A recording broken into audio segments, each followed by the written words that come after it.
This slide is showing the ductus deferens or vas deferens.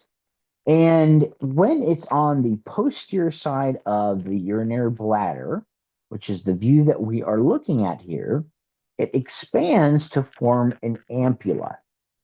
This joins the duct of the seminal vesicle to form the ejaculatory duct.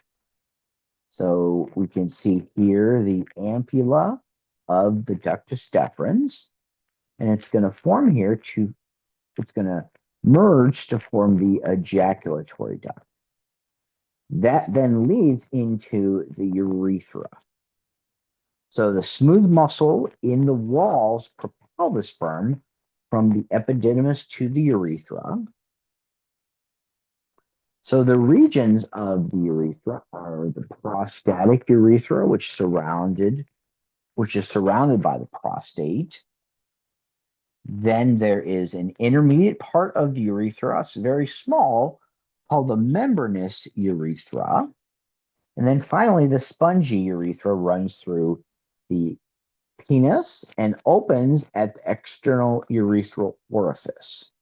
And the spongy urethra is going to be this entire length from here down to the end of the penis. The small region is the intermediate part of the urethra. And then before that was the prostatic urethra, which is surrounded by the prostate. So on our image here, we can also see the seminal gland. Remember, is also called the seminal vesicle, if you happen to hear that. Then we saw the prostate, which is an accessory gland. The bulbourethral gland, which is another accessory gland. Then down here in this region of the slide, we can see the corpora cavernosa and corpus spongiosum, as well as the epididymis, ductus deferens. So remember, the duct system begins with the epididymis, ductus deferens leads to the posterior side of the bladder to join with the ejaculatory duct. And then finally, the urethra. So as far as the corpora cavernosa and corpora spongiosum, there is a cross-section of the penis down here, taken from this area right here, where we can see the region of the penis. And that spongy urethra is also called the penile urethra. The difference between the corpora cavernosa, and it's called cavernosa because there's two bodies of tissue here. Those bodies of tissue are the erectile tissue where blood goes to during erection. Whereas the corpus spongiosum is what is going to surround the spongy or the penile urethra. And we'll talk more about that process next. The last thing I wanted to mention to you is the vasectomy. And the vasectomy is the cutting and the ligating of the ductus deferens. It's nearly 100% effective. However, there are some rare instances. I don't think they happen as much anymore. But I had a friend growing up, and now he's a physician, I think in North Carolina. But when he was in college, his parents had a miracle child. And it was because his dad had had a vasectomy.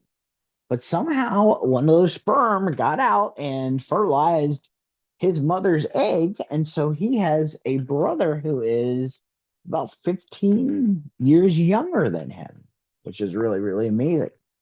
So I would say, as a rule, it's probably 99.9% effective. So I wanted to show that it was an interesting example of when a vasectomy doesn't quite work.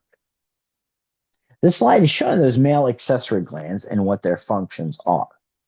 So we first have the seminal vesicles here, which we can see on the posterior side of the urinary bladder.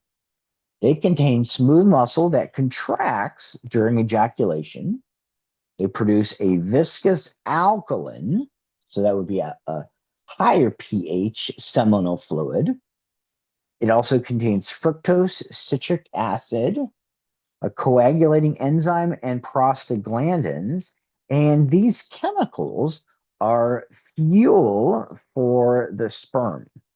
So we're going to see that a part of the sperm has mitochondria in it, and that produces that energy, the ATP that's needed.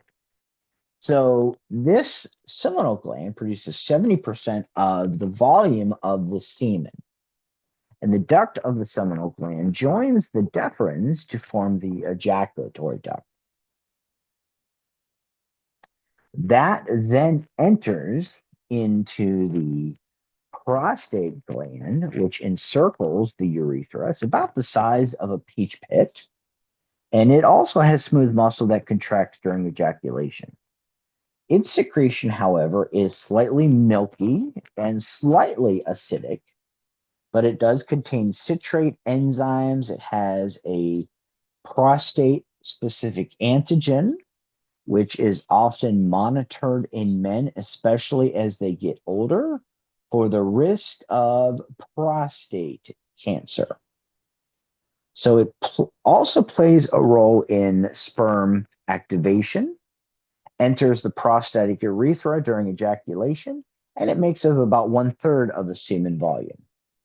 The last accessory gland is called the bulbourethral gland. It's only about the size of a pea, and it produces a thick, clear mucus during sexual arousal.